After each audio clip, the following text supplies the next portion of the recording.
Good evening. I am Donald McEachin, and I am honored to represent the 4th Congressional District of Virginia. Thank you for joining us in our second Facebook Live Town Hall. We look forward to answering your questions and discussing the issues of the day.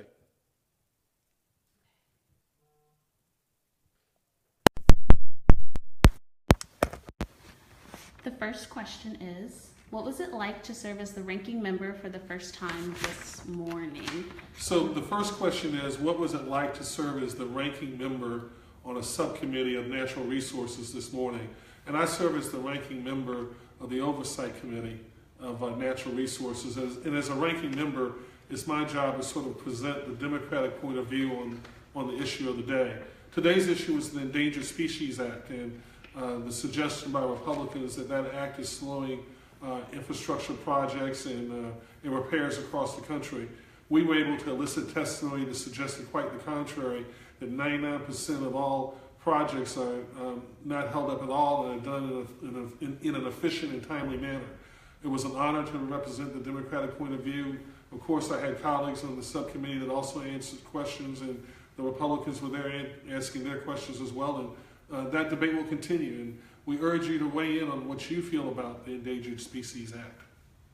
So we have one question from Faith Turner asking if you could tell us how you can stop the insane rollbacks of regulation. So Faith Turner is asking, how can we stop, quote, the insane rollbacks of regulations? And really what we need you to do is to continue to do what you did with the healthcare debate. We need the folks across the 4th Congressional District, across Virginia, and indeed across America to continue to weigh in, to not grow weary in your well-doing. These regulations aren't well known by a lot of folks. We're doing our best as the minority party to publicize what's going on and to let folks know how important these regulations are. But it's really going to be up to you as citizens to let your representatives know, let your senators know, let your congressmen know how you feel about the attacks on our regulatory scheme. So what's the best way for us as citizens to fight the current regime's agenda with regard to the environment? Candace would like to know. Candace is asking, what is the best way to fight the administration's current efforts on the environment? And there's several ways to do that again. But look, folks, it absolutely takes you picking up the phone, calling the White House, calling your senators, going to town hall meetings, whether they're mine or other members' town hall meetings, and letting your voices be heard. Your voices actually resonate up here. I know that there's a lot of skepticism out there in the country, and I know there are a lot of folks who don't believe that. But trust me, I've been here now since January 3rd, and your voices resonate up here. They echo through the halls, and they make a difference. Melanie Hayes wants to know, do you see a way to work with Republicans to fix the issues with the Affordable Care Act? Melanie Hayes is asking the $64,000 question, which is, can we work with the Republicans to fix the Affordable Care Act, also known as Obamacare? There are absolutely ways to go about repairing Obamacare. There is no law that's been passed in the history of mankind that can't be improved. The challenge with what the Republicans tried to do last Friday was they wanted to tear down the whole scheme.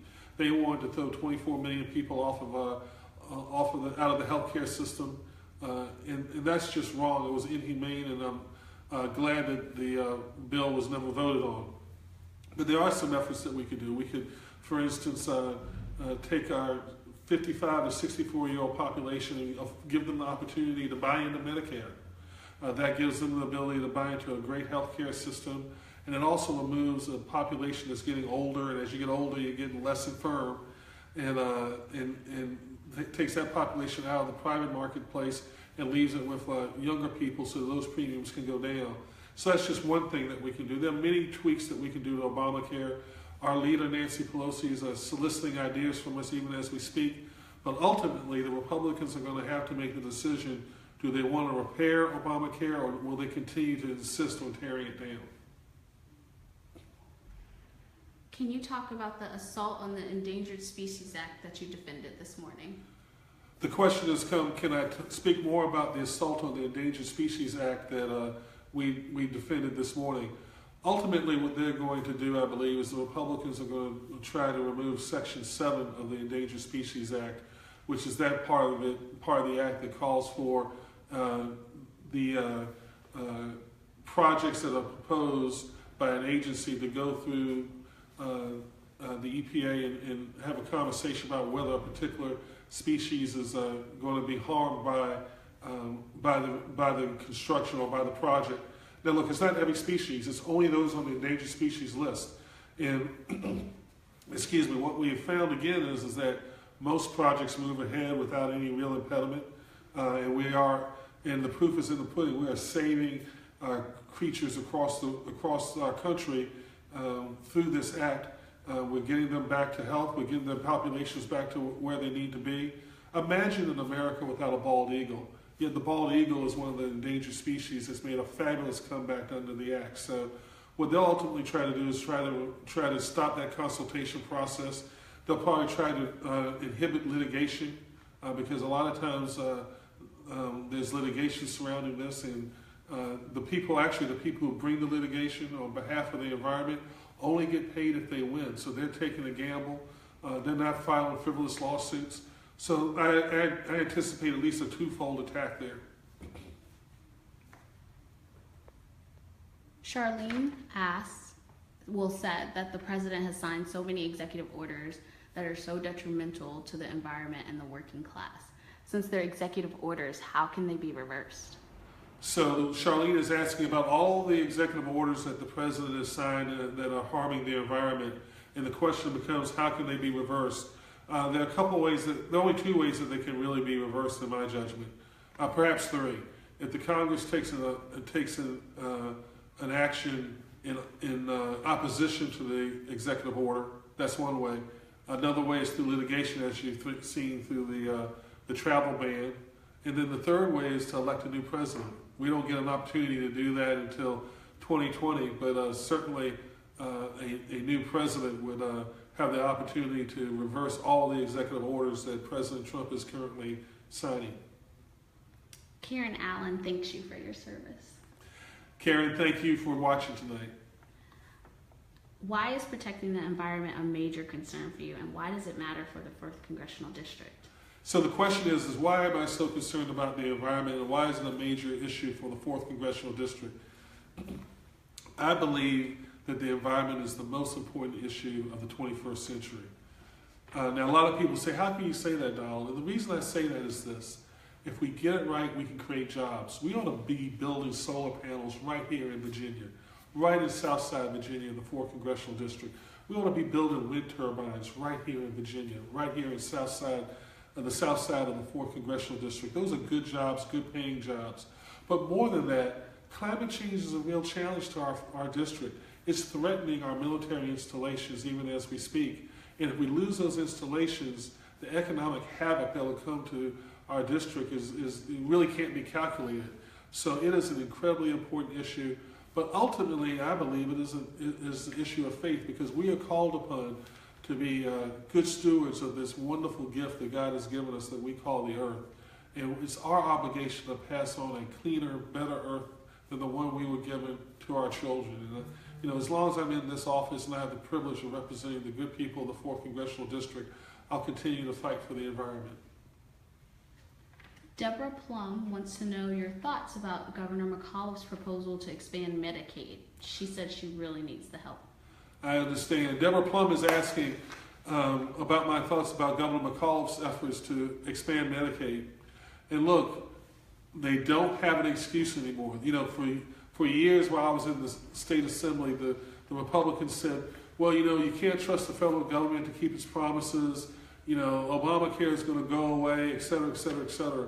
We saw last Friday that the Republicans aren't able to put Obamacare away. They can't get rid of the ACA, which incidentally is they're both the same thing. And we're thankful for that. And the reality is both the Senate Majority Leader McConnell and Speaker Ryan have both said that Obamacare is going to be the law of the land for the foreseeable future. Since that is the case, we need to take that money now to expand Medicaid. Because remember, we're talking about the working poor. We're not talking about people who don't go to work. We're talking about people who just need a hand. They go to work every day. Maybe they don't have 40 hours that they can get in. Maybe their employer can't give them health care. They make too much money to be eligible for Medicaid as it's presently constituted, but they make too little money to really be able to afford it in the private marketplace. And that's exactly the group of people that we need to help. And so I'm hopeful that the governor will prevail and that common sense will reign in Richmond and that we'll get that expansion. Michelle says that with all the chaos this administration has caused, it's hard to keep up with everything going on. She wants to know, what's the one thing that they're doing that you think they should watch closely? So Michelle asked a great question, and I really identify with it. She says, with all the chaos that's going on, it's so hard to keep up with things. And what's the one thing that I really think we should focus on? And the one thing I really think we should focus on is Russia and the president's ties to that country. You know, we've seen some evidence, and I'm an old trial lawyer, and I believe where there's smoke, there's fire.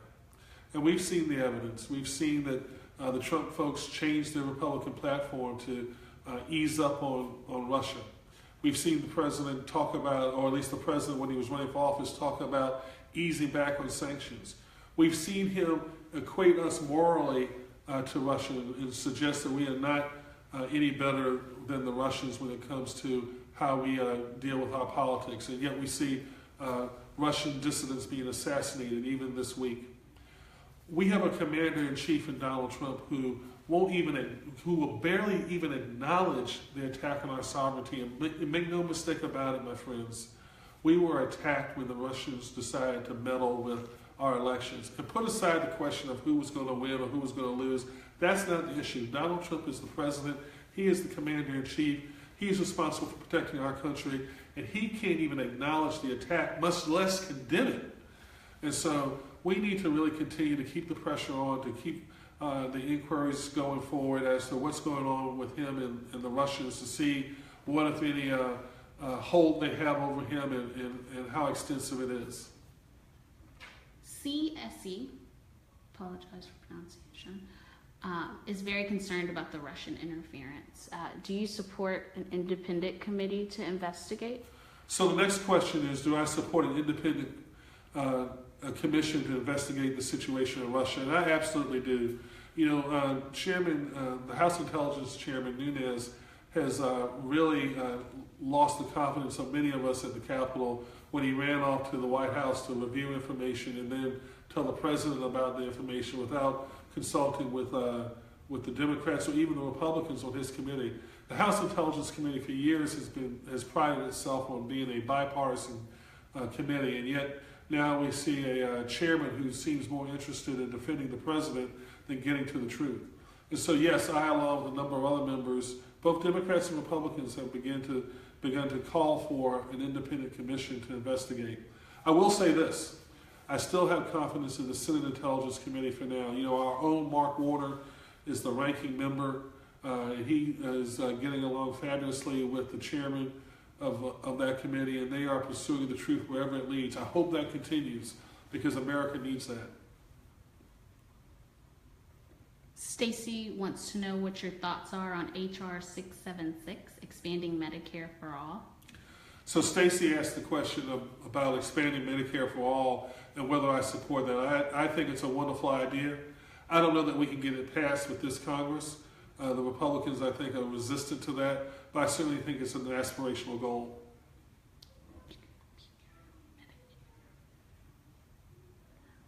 Stephanie wants to know, will you work to oppose the White House budget reallocation of so many important agency resources? Stephanie's asking a great question about opposing this, what we've started calling the skinny budget that the president has sent down to us. And that budget is devastating for the 4th Congressional District.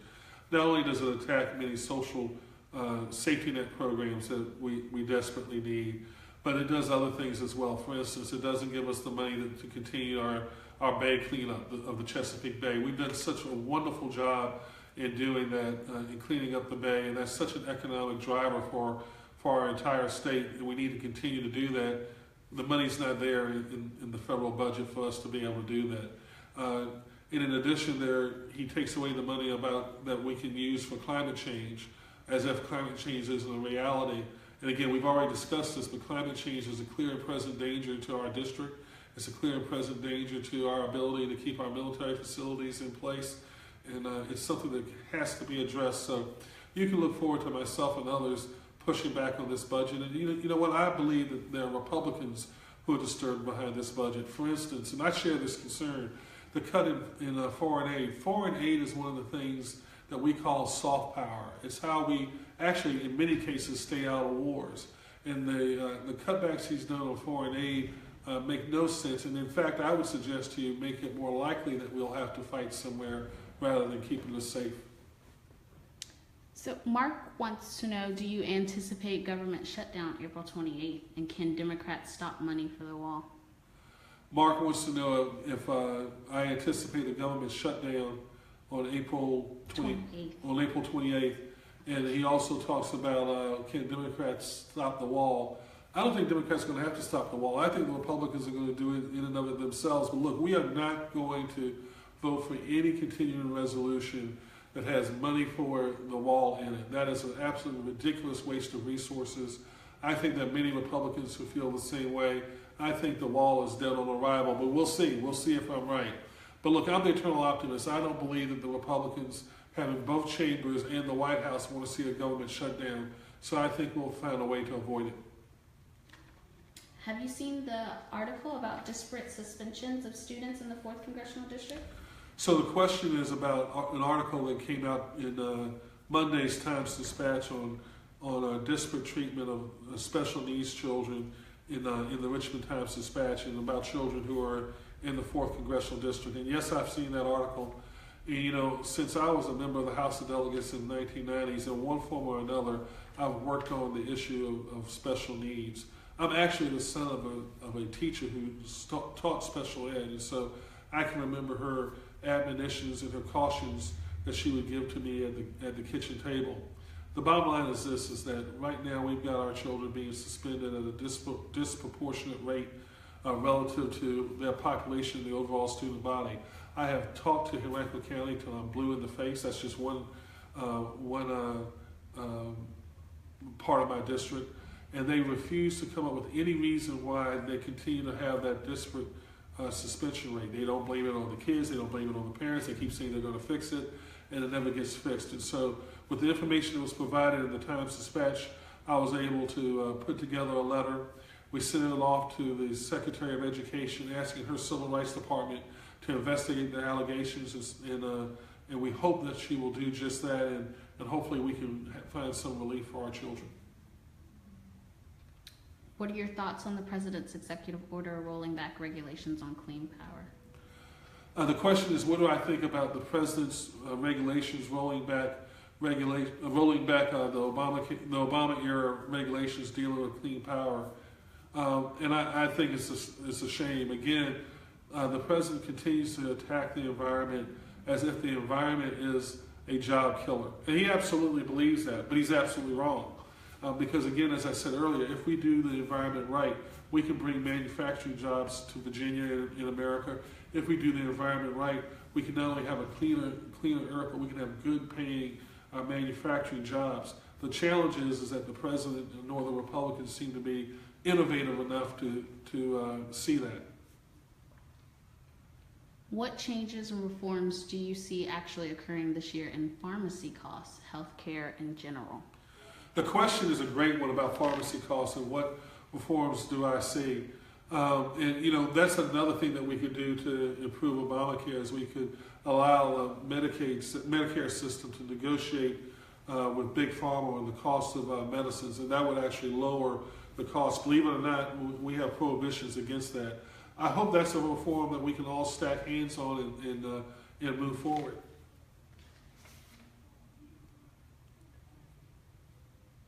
Talking about clean power, is there anything you can do to stop the planned Atlantic Coast Pipeline? The question is about the Atlantic Coast Pipeline and what can be done to stop it. My feeling is that horse is probably out of the gate. I don't know that there's a lot that we can do to stop it. It's going through its regulatory process, and I think one of the misconceptions has been that initially that the state could do something. It's a federal project, and at this point in the federal system, I don't know there's a lot that can be done to stop it. I've certainly sent off letters asking them to use certain analytical techniques that I believe that would potentially rein it in, but so far those letters have fallen on deaf ears.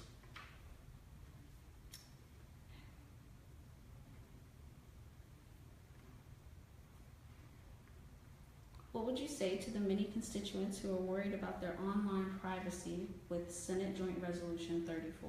The question is about Senate Joint Resolution 34, which unfortunately passed the House today and heightens the concern that many of you have about privacy as you are using your computer.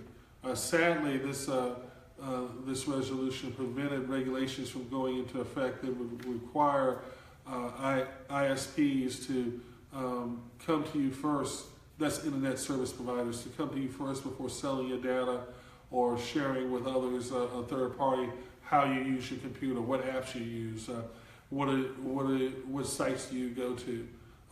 Sadly, that has passed, but look, the fight's not over. It's passed the House, it's passed the Senate. The President hasn't signed it yet. We need to make a lot of noise, call the White House, let your voice be heard, ask for the President to veto it. The administration has taken many measures to discuss immigrants and refugees as a national security risk and economic burden, from the recent travel bans to discussion of a border wall. What do you think we should do about immigration and admitting refugees? So the question is about immigration and refugees and all the things that the President has done about it, whether it's the travel ban or the suggested border wall. First, let's talk about refugees. Remember, that is something separate and apart from the overall immigration discussion. And the President continues to sort of just make stuff up and suggest that refugees aren't already extremely vetted. They are vetted more than any other group of people. Oftentimes they take 2 years to get from wherever they are to this country. Trust me when I tell you that someone that wants to do us harm and commit an act of terror in this country is not going to come here through the refugee program. As far as immigrants are concerned, we had the answer in 2013 and it just didn't pass the House. The Senate passed a bill that had a pathway to citizenship. It actually held employers responsible for hiring immigrants who, or illegal aliens who had come into this country that were undocumented and didn't have any business being here. It also checked on people who were overstaying their visas. But it ultimately was a very humane bill because, again, it did provide a path to citizenship, which is something that I wholeheartedly support. I hope that reason will reign again and we'll be able to get back to a bill like that one. How did you feel President Trump's meeting with the Congressional Black Caucus went? So the question is about President Trump's meeting with the Congressional Black Caucus. And the first thing you should know is that I wasn't there. That meeting was for our executive committee, which is a six-person committee, and the president. What was done there, the Black Caucus presented the president with what we call solutions to a number of problems that we see facing the country. The president, as far as has been reported to me, was cordial and receptive, but no promises were made that he would take any action on any of those things. He did say that he would be happy to make his cabinet members available to the Congressional Black Caucus for further consultation and conversation. We'll see if that actually happens. But again, we have a president right now who wanted to suggest that the prior president, President Obama, wiretapped him, that he was born in Kenya, and deals in things that are less than true. Before we can actually work with this president, we're going to need him to change his language and start dealing with facts that are actually real instead of alternative realities. Looks like our last question. All right, here comes our last question, folks, unless y'all hit me with another one. Our nation is so polarized across party lines. How are you working together with your colleagues on both sides of the aisle to advocate for your constituents? Great question. And the question says that we are a polarized nation, a polarized Congress, and how am I working to push back against that? We are polarized. The public is polarized as well as the Congress, but we're not polarized on every single issue. And so I'm hoping that we can find some common ground. One of the places I'd like to find common ground on is rural broadband development. I have wide swaths of my congressional district that are in desperate need of broadband services. That would do so much for our educational system. It would do so much for our ability to attract businesses to Southside Virginia. That cannot be a Democrat or Republican issue. I am not the only Democrat with a rural part of his district, and there are many Republicans that have that. We ought to be able to come together and figure out a way to deploy rural broadband, and I am dedicated to working my heart out to make that happen. Look, folks, we appreciate you tuning in. Remember, I work for you. We want to hear from you. Our office number in D.C. is 202-225-6365. We have a Richmond office now at 110 North Robinson Street, Suite 401, and that phone number is 804-486-1840. You can stay in touch with us on Facebook, Instagram, and Twitter at Representative McEachin, or Rep McEachin, I'm sorry. We hope that our next town hall will be in Richmond on April 8th at 6 Mount Zion Church. Right now we're scheduled to open the doors at 1 p.m. and that is a Saturday. And for our folks down in the Chesapeake, Suffolk area, please know that we are actively looking for office space down there. It is a privilege to represent you. Please stay in touch with us. Thank you, and God bless you.